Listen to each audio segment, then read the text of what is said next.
Howdy goons, welcome to What's in My Bag, and it's time for me to beat the Nintendo Glazer allegations finally. Today I'm showing you what I'm currently bringing with me everywhere I go. This is a YouTube exclusive, by the way. After this intro, it's going to be me showing you stuff live. No script. So, you won't find this on my blog. Anyway, this is like that trend where women were sharing what's in their purse, showing off their everyday carry, so to speak, but I am no women, and my bag is no purse. So what's in my gender indistinct inventory carrying device? I figured that the techie sorts among me might like to know what sorts of devices I carry with me regularly. These are my hands, but they're temporary. These big fluffy grippers aren't so good at holding plastic, just about anything really. It just falls out of my hands. So yeah, it can be a bit of a challenge. So these might come off later. The first thing is my Retroid Pocket 3 Plus. So this is just a emulation handheld. It's made by Retroid. They make a lot of them. And this specific one, the gloves are already going to have to come off because I can't... I mean, my hands are going to have to come off. Ah, the agony! It hurts so much to take them off. Okay.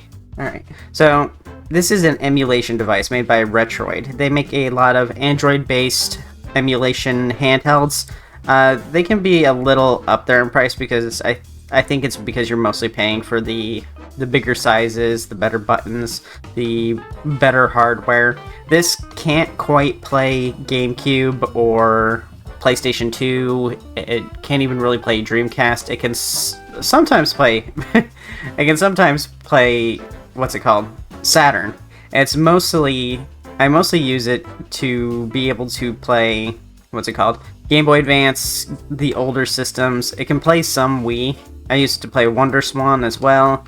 I can't really... it's good at playing PlayStation, and it's nice to have analog sticks. Like, I can actually play Ape Escape because I have 2 analog sticks. A lot of the PlayStation emulation handhelds out there don't have analog sticks because it costs extra money to develop them and put them on the system. But overall, it's probably my most used device, simply because it's an Android device.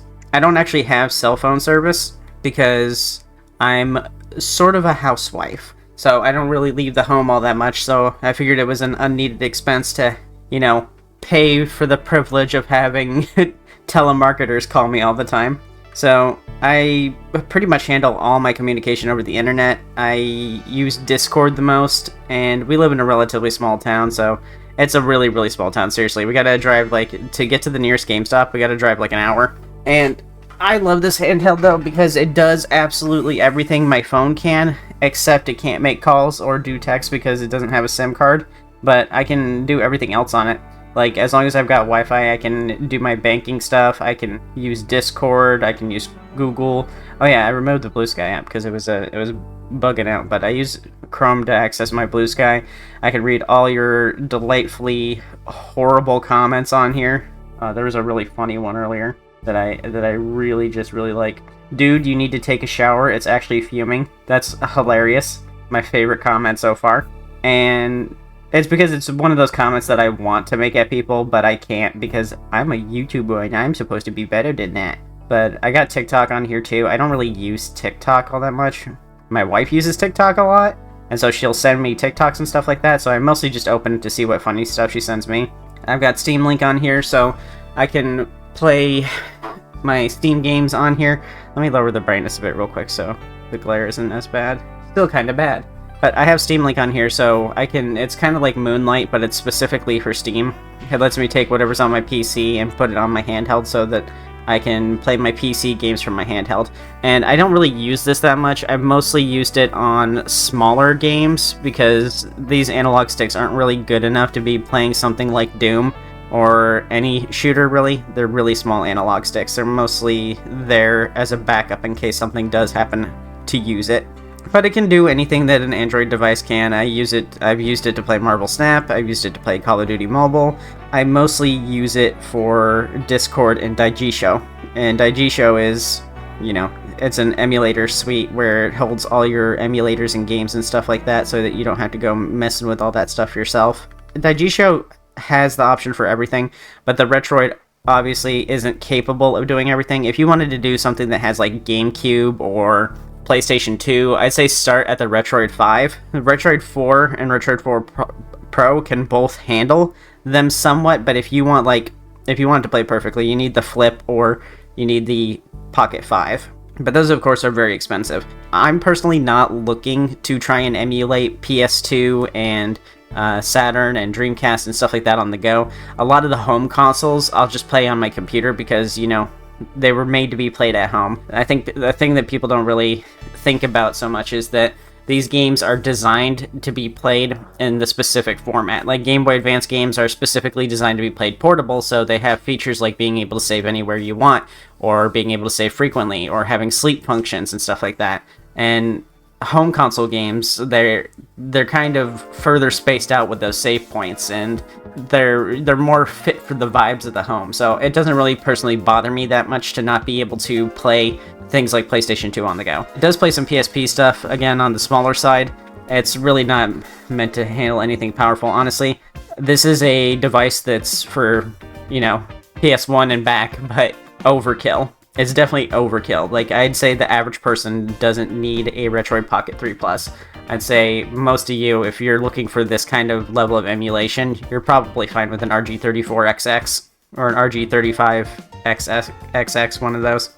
We do have a couple of the Ambernick devices. This one is the RG28XX. This is not something I bring with me everywhere. This is actually Connie's system, and Connie, she plays this sometimes. It's actually kind of perfect for her because she can bring it with her while she's driving the bus. Not driving the bus, she's the bus aide. So she has a lot of downtime when on the bus, so this is a good system for her because she can bring this with her.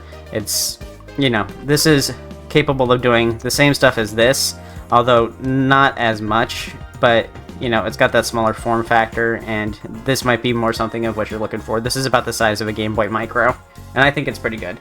The only problem is that it doesn't have internet, which I want internet so that I can access retro achievements, because this has access to retro achievements. On retro achievements, you can see the previous games that I played, or at least started up, and my achievements and stuff like that. You can hear Panzer Dragoon Mini. You can see all the achievements that I've unlocked for that. I've almost got all the achievements, but honestly, this game is doggy poo-poo, so I'm probably not going to play it after this. I don't need to 100% it.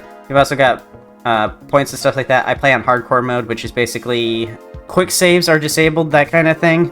So I play the games as they originally played, and that's kind of how hardcore works. But you get more points; it's double the points. It's overall like I said, it's really good. If you're not gonna play Genshin Impact on this, but for the other things that you might want to play, it'll handle most of that. It'll handle most Android games, and then it'll also handle the majority of emulation that you might want. Like Saturn runs at a slideshow. PSP, it kind of depends on the game. Like Patapon's perfectly fine. Pokemon Mini's fine. Pico 8's fine. NES, of course, is going to be fine. Nintendo DS, it's touch and go, but I am actually able to play some DS games on here. So if you're wanting DS emulation, depending on the game, this might actually be a good system for you. Like, Pokemon Conquest runs pretty well for me, and Pokemon Rangers runs pretty well for me. Like I said, there is some Wii emulation that it does just fine. Although it looks a little crunchy, the resolution is ruined. So if I play like Rhythm Heaven, this works pretty well. Hopefully this doesn't sound horrible over the microphone. But yeah, as you can see, it's a little crunchy. It's a little bit of a lower resolution, but I mean, it's serviceable. It still works. I've been able to play it just fine. I'm not good at it though. I'm actually very bad. It's one of those games where I love it, but I'm actually just very bad at it.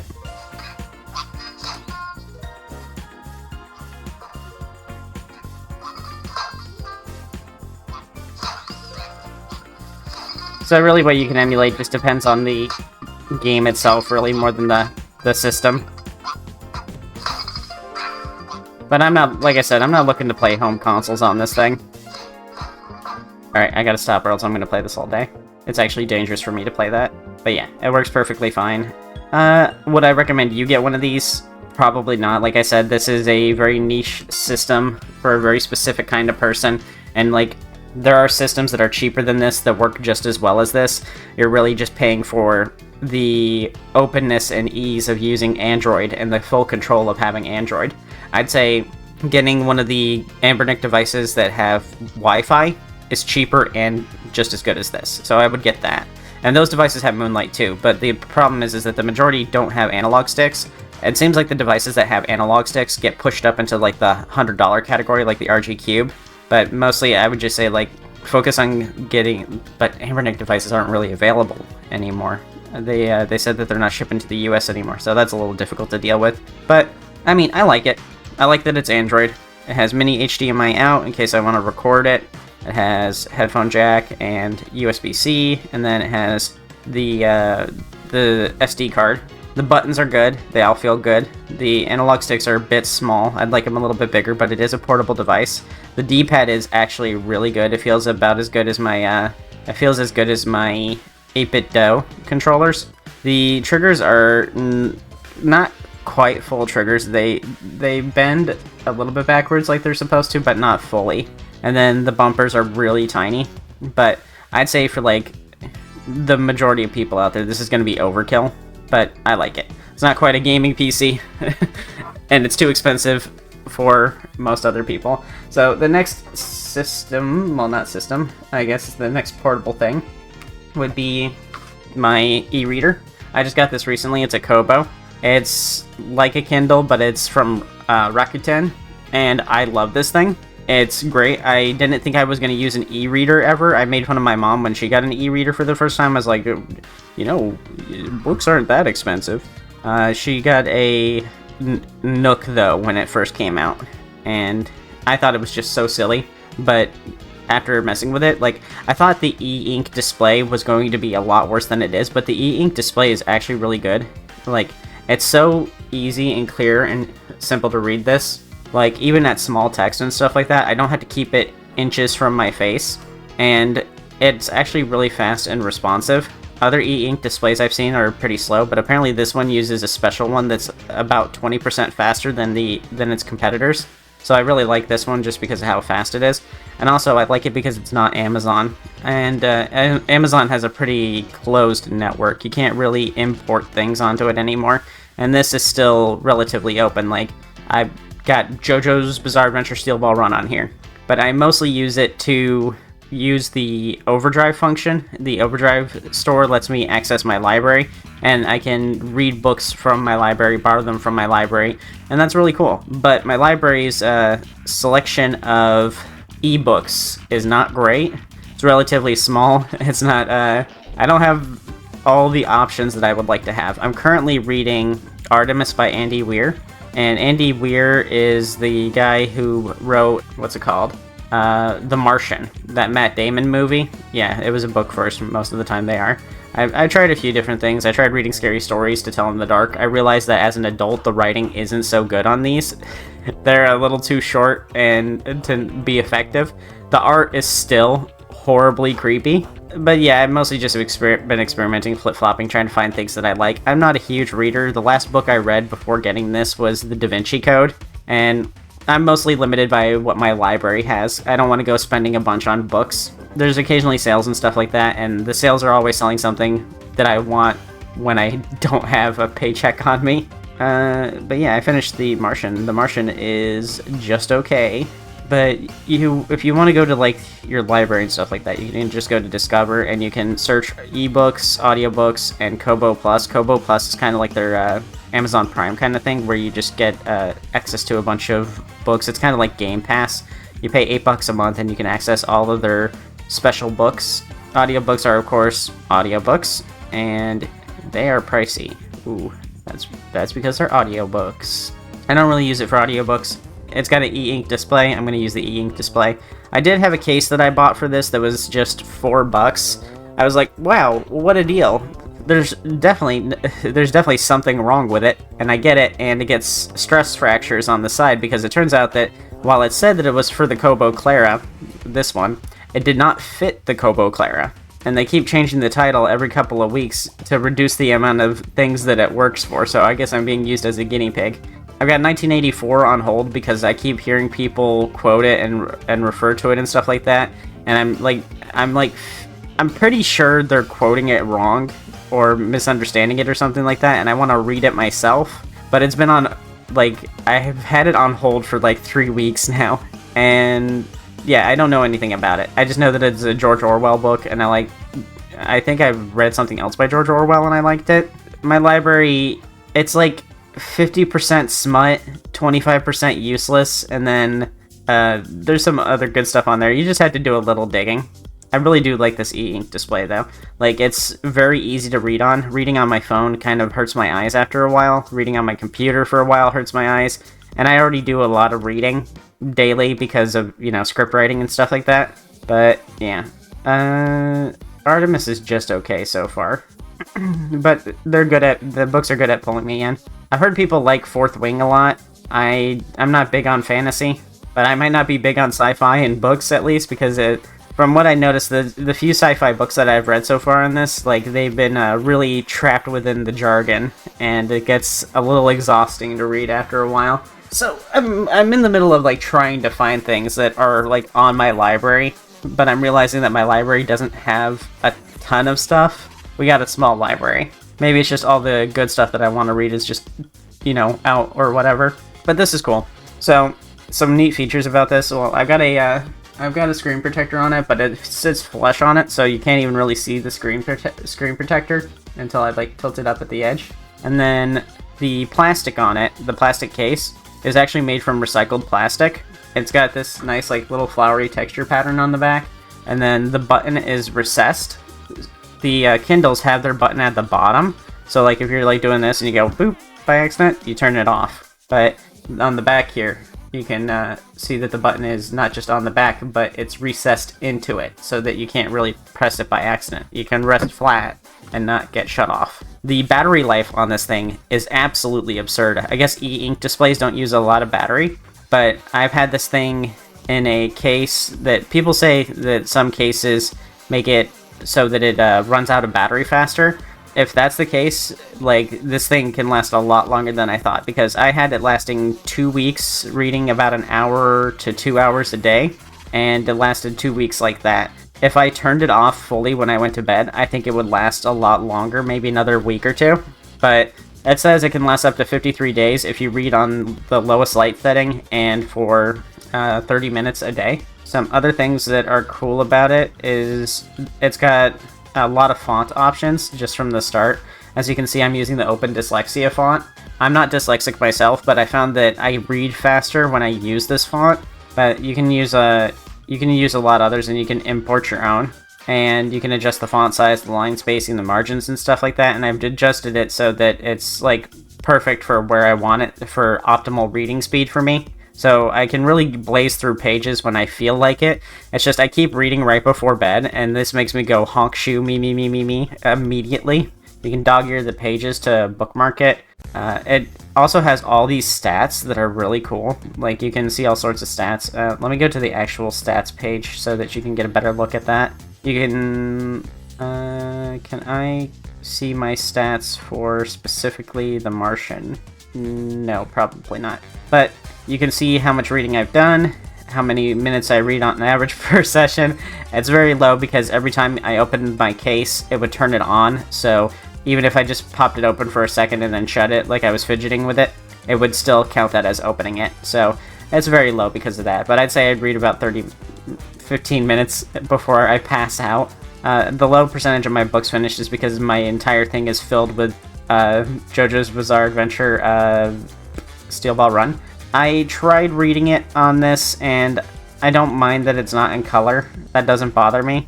It's that it's double paged left-right instead of one page at a time. It's just because of how it's formatted. It makes it a little difficult to read. Yeah, it looks like it's... Maybe it's not. Maybe I was wrong. It's a little hard to read, though, because of how small it is. I think better formatted manga would probably work better. I've seen people using this to read other stuff. If you're looking to read manga or something like that, maybe a bigger device would be better for you. But, I mean, this can work if you want to make it work. And you can use Calibre, I think it is, to upload anything you want to it. So if you can find the EPUB files for something, you can just upload it to this using the USB-C connector.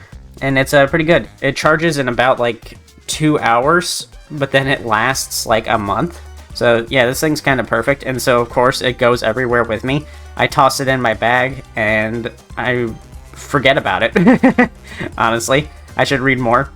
That's why I got this, was to read more. I did finish one book, so I'd call it at least a little bit of a success. That's more than I've read in the past 5-6 years. Alright, and the last device is kind of a surprise. If you know me, you'll be like, of course you bring that everywhere with you. If you don't know me, you're gonna be like, what the hell is this thing? You never talk about this thing. You got this wacky device and you don't talk about it? What's wrong with you? Alright, so I'm gonna pop a battery in it real quick. This is a Wonder Swan. Some of you might know what this is. It is a gaming system that was made in Japan by Gunpei Yokoi, the guy who created the Game Boy and the Virtual Boy and stuff like that. He designed another system called the Wonder Swan and worked with Bandai to make it. He died before it was released, so he never saw it. And honestly, like, that was a huge loss. Like, I really think gaming would be a lot different had Gunpei been with us still. It's unfortunate. But, I mean, his baby did get made, and it is pretty good. I just think it's a little hard to get Americans to want to play this. I think in the future they eventually would have brought it to the US, but this thing was actually pretty competitive with Nintendo. It took up an 8% market share, and that might not seem like much, but Nintendo was the only one in the mobile market at the time. So this taking this much of a chunk out of the business is pretty surprising, because it is a very minimalist system. Like the e-reader, it has a battery that lasts forever. On one AA battery, it can last for 40 hours. And as you've seen here, there's 2 sets of D-pads. You play with this one and these ones when playing in this format and landscape, but if you play vertical, you play it like this. So like your phone, it has a vertical mode and a horizontal mode, but the game decides whether it's in vertical or horizontal. So if you're playing something like a shoot 'em up or a puzzle game, the majority of them played in vertical format like this, but a lot of games played like this too. And they're both good.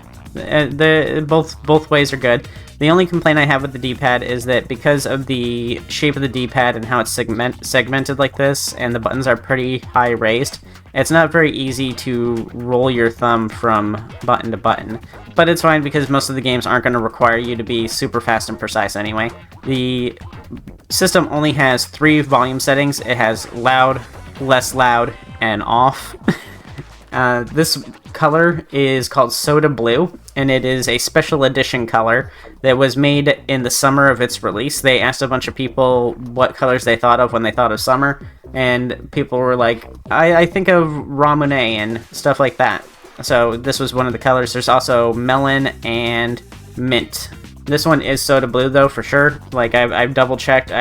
It doesn't look blue on the camera, but it is blue. It's the lighting really affects it because it's fully transparent. So the battery hatch here is what's interesting to me. Most people are surprised by this. The battery hatch here is fully removable. It has the contacts and the battery itself, and it's one large piece, and it just slides right in there. And then the game cartridge it has exposed teeth like an SD card, which is kind of crazy. It did come with these little plastic cases that you can put the games in to protect them. Every game came with one, so that's smart and good. Nice little extra treat. And the system itself is actually pretty cool. I have 2 games for it. This one is Digital Monster version Wonder Swan. If you've ever played the Digivice toys, if you've ever played what's it called? They are just called Digital Monster. They're like the Tamagotchi. They're like the Tamagotchi, but not Tamagotchi, because they fight and stuff like that, but you still feed them and clean up their poop and stuff. And this one, despite the entire library being in Japanese, this one actually has a lot of English text in it, so this one is actually pretty playable, even though I can't read Japanese. It's got an expansion port here. This expansion port was used for things like a worm light, headphone jack, because it doesn't have its own headphone jack, and stuff like that. It honestly should have came with a headphone jack, because once I turn this audio on, you're gonna be like, yikes, I cannot imagine having to hear a bunch of kids playing that on the bus. Got a little wrist strap here. It's not in the best position. I think it should have been down here. And then the switch is here. The future models have power buttons. And then there is a contrast wheel to remind you that the guy who made this also made the Game Boy original. The contrast wheel is effectively your brightness settings, because they didn't have a backlight on any of the 3 models that they made. The contrast wheel, well, I'll just show you.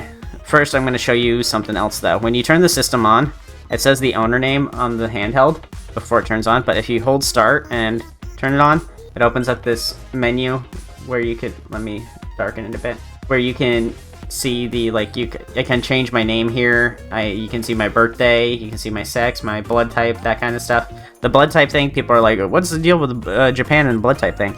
It's kind of like your star sign. It's like, oh, I'm not a Taurus, I'm a B negative. The name that was on this originally, because you can put your name on here, and surprisingly, the name is logged in English. Well, in English text at least. In the English alphabet. I could see and know who the owner was when I got this. So I know who owned this system before me, and Japan's a pretty small country. So, like, while it was like, hey, it's cool because kids don't have to worry about losing their device and they know whose is whose, on the other hand, it's like 20, 30 years later, well, 20 years later, I now know who owned this before it, and I was able to look them up, and I know, I sound like a stalker, and I know who they are, and I'm happy. I'm glad that you became a doctor. I'm sure that's a very fulfilling job for you. And also, I know your name, and I know where you live. I will not abuse this information. Kobayashi, thank you so much for taking so good care of your Wonder Swan. I barely had to do any fixing up. I just had to replace the polarizer, so it really wasn't that much of a fix. You took such good care of the system that I didn't really have to do that much. So, thank you, Mr. Kobayashi. And then, oop, I deleted it. Uh-oh. Oh no. Oh no, I deleted it. Oh, wait, go back. There we go. Alright, so the game I have on it is Digital Monster version Wonder Swan. I do have Anode Cathode, I have Anode Tamer as well. And then if I click reboot is not restart the game like you might think. Customize, I think this is the options menu. Yeah, it's the options menu. And then museum, you can see all the things, all the nothing I've unlocked. And then reboot brings me into the menus here. And as you can see, sort of, the menu options are in English. I actually haven't played this that much because every time I go to play it, it takes a little while to get anywhere. So each time I start it up, I start playing with it, and then something happens, and I'm like, oh, I have to put it away now. I can't finish what I was doing. So my Digimon's been on ice for a little while. I need to play it more. But the game is in full English except for the item menu. That's in Japanese. So with a little bit of fiddling around, you can get it working. But this thing cost me only $7, and then it cost me like $5 to repair it. All I had to do was replace the polarizer on it, which is like replacing a screen protector, but you have to scrape the old one off because it's glued to it. So I did a pretty good job. I don't have a screen protector for this one because you don't really need one. This top layer here is a plastic shield, and then below that is the polarizer and then the screen. So there's actually a good half a centimeter between the top screen and the actual screen that has anything on it. So if this gets scratched up, I'll just replace this because you can find replacement parts for these pretty easily. I'm thinking about replacing the speakers too. The speakers sound fine, but I think they could sound better. They're a little farty sounding. Let me see. It's not even being picked up by my thing. Yeah, I guess it's not as loud as I thought. Not a lot of audio options here. But you can see this little icon here. That tells you whether the game is played in widescreen or tall screen. Overall, I really like it. I do like bringing it with me, but there's not a lot of places that I can actually use it despite me bringing it everywhere with me, because this problem of every time you turn it on, it makes a loud chirp noise. You probably didn't hear that because the microphone didn't pick it up. But it makes a loud chirp noise when you turn it on, and because it makes a loud chirp noise, even if you mute it before you turn it off, it doesn't remember that it's muted, so you turn it on and it still makes that loud chirp every time, so it's kind of annoying because it makes everybody look at you because it is a unique sound. Like I turned this on in the DMV and like 3-4 people all turned and looked at me when I turned it on. Yeah, so it's not a great system for public play, but if you're like riding in the car or on the bus or something, or like if you got the headphone jack, you can buy a headphone jack from Flashmaster for $20. It's not too bad. I mean, it's probably about what you would have paid back in the day for one, but it's very cute. It's very fun. It's different, and I really like it because it's different. About half of the games that released on this thing did not get ported over to other consoles, so there's some games that you're just straight up missing out on. Like Digimon Anode and Cathode didn't get ported. Digital Monster didn't get ported. It was a Digimon machine, and we all know that Pokemon was more popular, so